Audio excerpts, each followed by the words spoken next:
വളരെ ഉത്തരവാദിത്വമായിട്ടുള്ള ചുമതലകളിലിരിക്കുന്ന മേയറും അതുപോലെ ജനപ്രതിനിധിയായിട്ടുള്ള എയും ഈ രണ്ടുപേരും അവരുടെ താല്പര്യങ്ങൾക്ക് വിരുദ്ധമായിട്ടുള്ള ഒരു കാര്യത്തോട് ഇതുപോലെ പൊതുവീതിയിൽ ഇത്രയധികം ജനങ്ങൾക്ക് അസൗകര്യമുണ്ടാക്കിക്കൊണ്ട് ഇങ്ങനെ ട്രിപ്പ് മുടക്കിക്കൊണ്ട് തികച്ചും KSRTC ആൻസറബിളായിട്ടുള്ള, അതായത് കൺസ്യൂമർ കോടതിയിൽ പോയി കഴിഞ്ഞാൽ ഉത്തരം പറയേണ്ടതായിട്ടുള്ള ഒരു സാഹചര്യത്തിലേക്ക് കോർപ്പറേഷനെ വരെയും ഉത്തരം മുട്ടിക്കുന്ന തരത്തിൽ ഇവരെ എല്ലാവരെയും റോഡിലിറക്കി വിടുവാൻ തക്ക ഒരു സാഹചര്യം അവിടെ ഉണ്ടായിരുന്നുവോ എന്നുള്ളത് ഈ മേയറും MLAയും ഒക്കെ തന്നെ ഒന്ന് പുനഃപരിശോധിക്കേണ്ടതാണ്. ഇവിടെ ഈ ചേഷ്ട കാണിച്ചു എന്ന് പറയുന്നത് അതൊരു ആരോപണമാണ്. അങ്ങനെ നടന്നിട്ടുണ്ടെങ്കിൽ അത് തികച്ചും തെറ്റാണ്. പക്ഷേ അത് നിയമവിരുദ്ധവുമാണ്, അതിനകത്ത് യാതൊരു സംശയവുമില്ല. പക്ഷേ ഇവിടെ ഡ്രൈവർ ചൂണ്ടിക്കാട്ടിയതുപോലെ 10 മണിക്ക് ഒരു വാഗണാറിൻ്റെ പുറകിൽ രാത്രിയിൽ വാഹനം യാത്ര ചെയ്യുമ്പോൾ മുൻപിൽ പോയ വാഗണാറിൻ്റെ പുറകിലത്തെ സീറ്റിലിരുന്ന് ഗ്ലാസ്സിലൂടെ ഡ്രൈവറെ നോക്കിയപ്പോൾ ഡ്രൈവർ ഇതുപോലെ നിയമവിരുദ്ധമായിട്ടുള്ള ഒരു ചേഷ്ട കാണിച്ചു.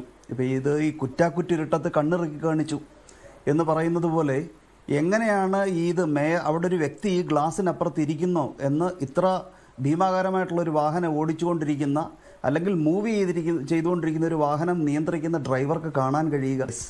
അപ്പോൾ ഇതെങ്ങനെയാണ് ഇത് ആരാണ് അവിടെ ഇരിക്കുന്നതെന്ന് ഈ ഡ്രൈവർക്ക്, അത് ഡ്രൈവറുടെ സ്ഥാനത്ത് ആരാണെങ്കിലും, ഞാനാണെങ്കിലും താങ്കളാണെങ്കിലും ഓടിക്കൊണ്ടിരിക്കുന്ന വാഹനത്തിൽ ഇരിക്കുമ്പോൾ പിൻസീറ്റിലിരിക്കുന്ന പാസഞ്ചറോട് വിപ്രതിപത്തി തോന്നാൻ അല്ലെങ്കിൽ ഇത്തരത്തിലൊരു ദേഷ്യം തോന്നാൻ എന്താണ് അവിടെ കാരണം ഉണ്ടാകുക? വളരെ അവിശ്വസനീയമായ തരത്തിലുള്ള ആരോപണങ്ങളാണ് ഉന്നയിക്കപ്പെട്ടിരിക്കുന്നത്. പിന്നെ വസ്തുതാപരമായിട്ടുള്ള കാര്യങ്ങളെക്കുറിച്ച് നമുക്കൊന്നും പറയാൻ കഴിയാത്തതുകൊണ്ട് അതവിടെ വിടുകയാണ്. വിശ്വസിക്കാൻ തീർച്ചയായിട്ടും ബുദ്ധിമുട്ടുള്ള കാര്യമാണ്. പിന്നെ ഈ സീബ്ര ക്രോസിങ്ങിൽ വാഹനം പാർക്ക് ചെയ്യുക എന്ന് പറയുന്നത് ഈ rules of the road regulations എന്ന് പറഞ്ഞിട്ട് ചട്ടങ്ങളുണ്ട് വളരെ വ്യക്തമായിട്ട്. ആ ചട്ടപ്രകാരം ഒഫൻസാണ്. നേരത്തെ ചൂണ്ടിക്കാട്ടിയതുപോലെ മോട്ടോർ വെഹിക്കിൾസ് ആക്ട് പ്രകാരം ഫൈന് അടിക്കേണ്ടതായിട്ടുള്ള ഇമ്പോസ് ചെയ്യേണ്ടതായിട്ടുള്ള ഒഫൻസാണ്. പിന്നെ വഴിമാറി ഓവർടേക്ക് ചെയ്യുക എന്നുള്ളതും നിയമവിരുദ്ധമാണ്. അപ്പോൾ എല്ലാ തരത്തിലുള്ള നിയമലംഘനവുമാണ് നമ്മുടെ കണ്ണുകളിൽ ഇവിടെ വെളിവാക്കപ്പെട്ടിരിക്കുന്നത്. ഇത്തരത്തിൽ ഒരു പൊതുജനങ്ങളുടെ കമ്മ്യൂട്ടേഴ്സിന് ബുദ്ധിമുട്ടുണ്ടാകുന്ന തരത്തിൽ ഇത്തരത്തിലൊരു സീൻ അവിടെ ഉണ്ടാക്കുകയും ഏറ്റവും അധികം പാർലമെൻ്ററി ആയിട്ട് തന്നെ ബിഹേവ് ചെയ്യേണ്ടതായിട്ടുള്ള മേയറുടെയും MLAയും അവരുടെ ബന്ധുക്കളോ കിങ്കരന്മാരോ ആരായിക്കൊള്ളട്ടെ അവരുടെ പദപ്രയോഗങ്ങളും ഒന്നും തന്നെ ഒരു തരത്തിലും ഒരു ജനാധിപത്യ സമൂഹത്തിൽ ആശാസ്യമായ കാര്യമല്ല. പിന്നെ ഈ FIR നോക്കിക്കഴിഞ്ഞാൽ മനസ്സിലാക്കാൻ കഴിയുന്നത് തികച്ചും വ്യക്തിപരമായിട്ടുള്ള ഒരു യാത്രയാണ്, ഔദ്യോഗികമായിട്ടുള്ള യാത്രയല്ല, മേയറിൻ്റെ അധികാരം വിനിയോഗിച്ചുകൊണ്ടുള്ള യാത്രയല്ല. രാത്രിയിൽ 10 മണിക്ക് തികച്ചും വ്യക്തിപരമായിട്ടുള്ള യാത്രയിൽ ഇങ്ങനെ ഒരു ഇൻസിഡൻറ്റ് ഉണ്ടാകുകയാണെങ്കിൽ അവിടെ പരാതിക്കാരി മേയറല്ല, ഒരു ഇന്ത്യൻ സിറ്റിസണാണ്.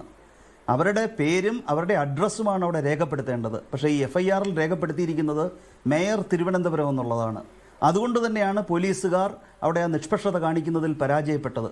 കാരണം ഇവിടെ മേയറാണ് അനൗദ്യോഗികമായ ഒരു യാത്രയിൽ തികച്ചും വ്യക്തിപരമായിട്ടുള്ള ഒരു കോണ്ടെക്സ്റ്റിൽ കുടുംബമായിട്ട് യാത്ര ചെയ്യുന്ന ഒരു സാഹചര്യത്തിൽ ഔദ്യോഗിക കൃത്യനിർവഹണത്തിൻ്റെ ഭാഗമല്ലാതെ യാത്ര ചെയ്യുന്ന ഒരു അവസരത്തിൽ ഇത്തരത്തിലൊരു നിയമവിരുദ്ധത നേരിടേണ്ടി വന്നു കഴിഞ്ഞാൽ അത് താങ്കളെപ്പോലെയും എന്നെപ്പോലെയും മറ്റാരെപ്പോലെയും ഒരു വ്യക്തി എന്നുള്ള നിലയിൽ മാത്രമാണ് അവിടെ പരാതി നൽകാൻ കഴിയുക എന്നിരിക്കെ ഇവിടെ മേയർ തിരുവനന്തപുരം എന്ന ആ അഡ്രസ്സിൽ ആ ഔദ്യോഗിക അധികാരം ഉപയോഗിച്ച് നാം എല്ലാം കണ്ട രീതിയിൽ ഇത്തരത്തിൽ ഒരു യുദ്ധപ്രഖ്യാപനം നടത്തിക്കൊണ്ട് അവിടെ കാണിച്ച ആ സീനുകളൊക്കെ തീർച്ചയായിട്ടും ഒഴിവാക്കേണ്ടതായിരുന്നു. പിന്നെ ഈ വീഡിയോ ഡിലീറ്റ് ചെയ്യാൻ പറയുക എന്നൊക്കെ പറഞ്ഞു കഴിഞ്ഞാൽ how can somebody say like that?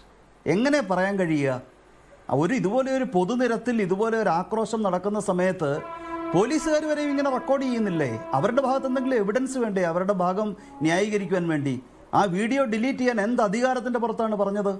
എങ്ങനെയാണത് പറയുവാൻ കഴിയുക? ആ വീഡിയോയിൽ അപ്പോൾ അവർ കാണാൻ ജനങ്ങൾ മനസ്സിലാക്കരുത്, അധികാരികൾ മനസ്സിലാക്കരുത് എന്നാഗ്രഹിക്കുന്ന എന്തോ ഉണ്ടായിട്ടല്ലേ അങ്ങനെ ഇൻസിസ്റ്റ് ചെയ്തത്? അവരുടെ അൺപാർലമെൻ്ററി ആയിട്ടുള്ള അവരുടെ പ്രകടനം ജനങ്ങൾ കാണരുത് എന്ന്. അല്ലെങ്കിൽ എന്തിനാണ് വീഡിയോ ഡിലീറ്റ് ചെയ്യാൻ പറയുന്നത്? ഇതൊരു പ്രൈവറ്റ് സ്പേസ് അല്ലല്ലോ. അപ്പോൾ ഇത്തരത്തിൽ നിയമവിരുദ്ധതകളുടെ ഒരു വലിയ, നമുക്ക് എന്യൂമറേറ്റ് ചെയ്താൽ കുറച്ചധികം കഷ്ടപ്പെടേണ്ടുന്ന തരത്തിലുള്ള നിയമവിരുദ്ധതകൾ ഇവിടെ എണ്ണി നമുക്ക് പറയാനുള്ള കാര്യങ്ങളുണ്ട്. ഒരു തരത്തിലും പിന്നെ ഇതൊരു പാവപ്പെട്ട മനുഷ്യൻ, ഒരു ഡ്രൈവർ, അയാളുടെ ഭാഗത്തു നിന്ന് തെറ്റ്, ഈ ആരോപണം വസ്തുതാപരമായിട്ട് നമുക്ക് അവിശ്വസനീയമാണെങ്കിൽ കൂടിയും അതിൻ്റെ ശരിതെറ്റുകളിലേക്ക് കടക്കുന്നില്ല. പക്ഷേ ഈ പാവപ്പെട്ട ഒരു മനുഷ്യൻ്റെ അന്നം മുട്ടിക്കിച്ച് കളയും എന്നുള്ള ഒരു അത്തരത്തിലുള്ള പ്രഖ്യാപനം നടത്തുക, ഗ്രേസ് ഓഫ് പവർ എന്ന് പറയുന്നൊരു പ്രയോഗമുണ്ട്. കാരണം അധികാരത്തിൻ്റെ ലാളിത്യം എത്രത്തോളം ഉന്നതമായിട്ടുള്ള പദവികളിലേക്ക് ജനാധിപത്യങ്ങളുടെ കരങ്ങളാൽ ഉയർത്തപ്പെടുന്നുവോ അത്രത്തോളം തങ്ങൾ ജനങ്ങൾക്കും പൊതുനന്മയ്ക്കും വിധേയരായിട്ട് പ്രവർത്തിക്കണം എന്ന മഹനീയമായിട്ടുള്ള ആ ഒരു ജനാധിപത്യ തത്വം എന്തുകൊണ്ടാണ് ഇവർ മറന്നു പോകുന്നത്? ഒരു ഗുണ്ടാ തലത്തിലേക്ക് അല്ലെങ്കിൽ തങ്ങളുടെ അധികാരം പോലീസ് സ്റ്റേഷനിലൂടെ വിനിയോഗിക്കുക, പോലീസുകാരെ കൊണ്ട് പറഞ്ഞ് ഇദ്ദേഹത്തിനെ കൊണ്ട് മാപ്പ് പറയിപ്പിക്കുന്നത് അതുകൊണ്ട് വലിയ കാര്യമാണോ?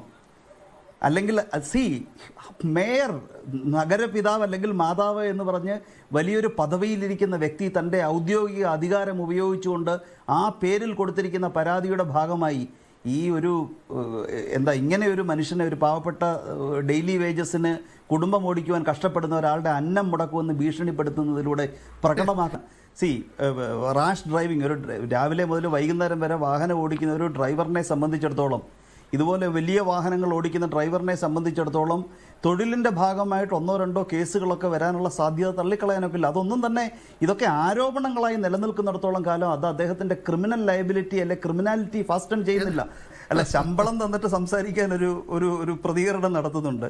അല്ല, വളരെ ഗ്രാമീണമായിട്ടുള്ള സിംപ്ലിസിറ്റിയോടുകൂടിയാണെങ്കിലും ഈ മനുഷ്യൻ പറയുന്ന കാര്യങ്ങൾക്ക് വളരെ വ്യക്തതയുണ്ട്. വസ്തുതാപരമായ ചില കാര്യങ്ങൾ നമുക്ക് അസർട്ടൈൻ ചെയ്യാൻ കഴിയുന്നില്ല എങ്കിൽ കൂടിയും ശമ്പളം നിന്നിട്ട് സംസാരിക്കുവാൻ സർക്കാരിനെ പ്രതിനിധീകരിച്ചുകൊണ്ടാണ് ഞങ്ങൾ സംസാരിക്കുന്നതെന്ന് അവകാശപ്പെടുന്ന 2 അപരിചിതരോട് പറയുവാൻ കാണിച്ച ചോദിച്ച ചോദ്യം ഉണ്ടല്ലോ, അതിന് തീർച്ചയായിട്ടും ഒരു ഉത്തരം അർഹിക്കുന്നുണ്ട്. യദുവിൻ്റെ പരാതിയാണ് ആദ്യം കൊടുത്തത് എന്നുള്ളത് വളരെ പ്രസക്തമായിട്ടുള്ള വസ്തുതയാണ്.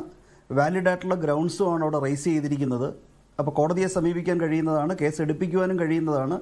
അങ്ങനെ ഒരു ഒഫൻസ് കോടതിക്ക് മനസ്സിലാകുന്നുണ്ടെങ്കിൽ കേസ് എടുപ്പിക്കുവാൻ കഴിയുന്നതാണ്. പിന്നെ അദ്ദേഹത്തിൻ്റെ സർവീസിലുള്ള ഭാവിയെ സംബന്ധിച്ചിടത്തോളം ശ്രീ ഗണേഷ് കുമാറാണ്, ട്രാൻസ്പോർട്ട് മന്ത്രിയാണ് കേരളത്തിൻ്റെ ഒരു ആശയമായിട്ട് നിൽക്കുന്നത്. കാരണം ഇത്രയധികം സമ്മർദ്ദങ്ങളെയും കൂസാതെ ആരെന്ത് പറഞ്ഞാലും വ്യക്തമായിട്ട് ഈ കാര്യങ്ങളെ വിശകലനം ചെയ്ത് മനസ്സിലാക്കിയ ശേഷം മാത്രമേ ഒരു ശിക്ഷാ നടപടി ഉണ്ടാകുകയുള്ളൂ എന്ന് ഇത്രത്തോളം സമ്മർദ്ദങ്ങളെ കൂസാതെ നിന്ന് പറയണമെന്നുണ്ടെങ്കിൽ തീർച്ചയായിട്ടും ഒരു നീതിപൂർവകമായ ഒരു തീരുമാനം അദ്ദേഹത്തിൽ നിന്നും പ്രതീക്ഷിക്കാൻ കഴിയും.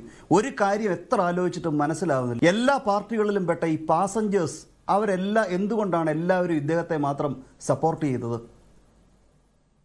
എല്ലാ പാർട്ടികളിലും പെട്ട സമൂഹത്തിൻ്റെ ഒരു പരിച്ഛേദമാണ് ആ ബസ്സിലുണ്ടായിരുന്നവർ. എല്ലാവരും എന്തുകൊണ്ടാണ് ഈ ഡ്രൈവറെ സപ്പോർട്ട് ചെയ്ത് മൊഴി കൊടുക്കുകയും സപ്പോർട്ട് ചെയ്യുകയും മുൻപോട്ട് വരികയും ചെയ്തത്? എത്ര ആലോചിച്ചിട്ടും മനസ്സിലാകുന്നില്ല.